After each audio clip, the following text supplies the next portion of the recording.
স্ক্রিনে আপনি যে মানুষটাকে দেখছেন এই মানুষটা প্রায় ২৭ বছর ধরে তার নিজ পরিবার থেকে আলাদা ছিল। না, বিষয়টা এমন নয় যে তিনি সাজাপ্রাপ্ত কোনো আসামি ২৭ বছর ধরে জেলে ছিল। আসলে তিনি একজন প্রবাসী, একজন রেমিটেন্স যোদ্ধা। এই লোকটা যেই পরিমাণ ত্যাগ স্বীকার করেছে, এমন ত্যাগ আই এম শিওর আমি আপনি হয়তো কখনো কল্পনাও করতে পারবো না।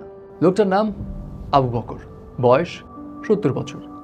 তিনি যখন বাংলাদেশ থেকে বিদেশে পাড়ি জমান সেই সময় তার ছোট ছেলের বয়স ছিল মাত্র ৬ মাস এবং তিনি তার স্ত্রী এবং ৩ সন্তানকে দেশের মাটিতে রেখে সুদূর মালয়েশিয়ায় আসেন জাস্ট একটা উদ্দেশ্যে, নিজের পরিবারকে, নিজের সন্তানদেরকে একটা সুন্দর ভবিষ্যৎ দেওয়া।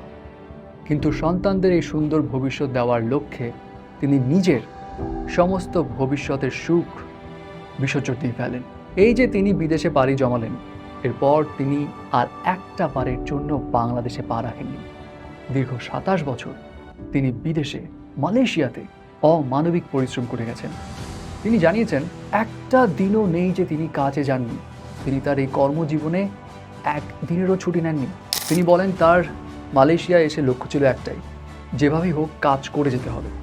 যেই কাজটা কেউই করে না সেই কাজটা প্রয়োজন হলে তিনি করবেন এবং তিনি কাজ করেই যাবেন। যেই লোকটা এত ত্যাগ তিতিক্ষা করে কাজ করেই যাচ্ছে, অমানবিক পরিশ্রম করেই যাচ্ছে, সেই লোকটা কিন্তু কখনো নিজের শখ আহ্লাদের কথা ভাবেনি। তিনি যা ইনকাম করতেন তার বেশিরভাগটাই পরিবারের কাছে পাঠাতেন, সঙ্গে রাখতেন সামান্য নিজের চলার জন্য টাকা।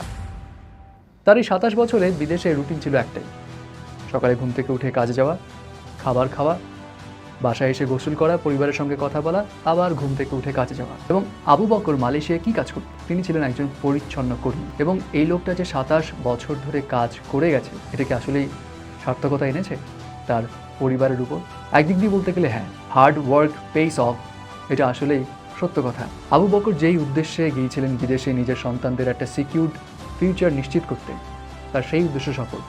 তার এক মেয়ে এখন বিচারক, এক ছেলে ইঞ্জিনিয়ার এবং আরেক ছেলে ডক্টর। এবং রিসেন্ট টাইমে আবু বকরের এই ত্যাগের গল্পটা সোশ্যাল মিডিয়াতে বেশ ভাইরাল হচ্ছে এবং বলা হচ্ছে আবু বকর এই বছর ডিসেম্বরে চিরদিনের জন্য বাংলাদেশে ফিরবেন এবং ফর দ্য ফার্স্ট টাইম তিনি তার ২ নাতির মুখও দেখবেন। তবে আবু বকরের এই ঘটনাটা কিন্তু রিসেন্ট সময় নয়, এটা ২০১৯ সালে হিউম্যানস অফ কুয়ালালামপুর পেজ থেকে পাবলিশ করা হয় এবং তখনই তিনি বলেছিলেন যে ২০১৯ ডিসেম্বরে তিনি বাংলাদেশে আসবেন এবং প্রথমবারের মতো তার নাতির মুখ দেখবেন। তো এখন যেটাই হোক না কেন, আবু বকরের এই ত্যাগের গল্প শুনে সবাই প্রশংসা করছে, তাকে সেলুট জানাচ্ছে। অফকোর্স তিনি প্রশংসার দাবিদার, কিন্তু সব প্রশংসা কি শুধু তার? আমি বিলিভ করি যে আল্লাহর ইশারা ছাড়া কোনো কিছুই সম্ভব নয়। বাট আমি এখানে সেই সঙ্গে আরেকটা বিষয় উল্লেখ করতে চাই।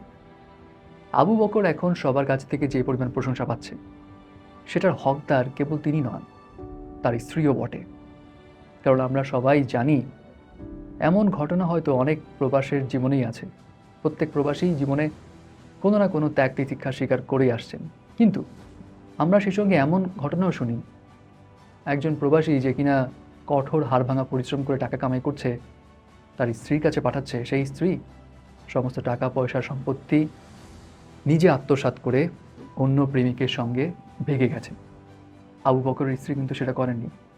স্বামীর সঙ্গ ২৭ বছর না পেয়েও তিনি ডেডিকেশনের সঙ্গে সংসার সামলিয়েছেন, সন্তানদের মানুষের মতো মানুষ করেছেন।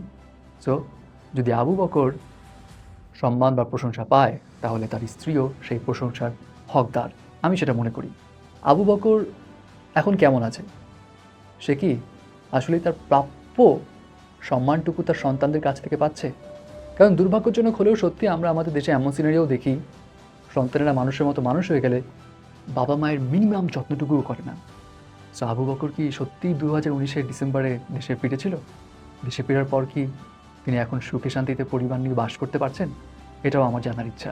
যাই হোক, আবু বকরের মতো এমন ত্যাগের গল্প হয়তো হাজার হাজার প্রবাসীর জীবনে আছে এবং সকল প্রবাসীকেই আমার সেলুট।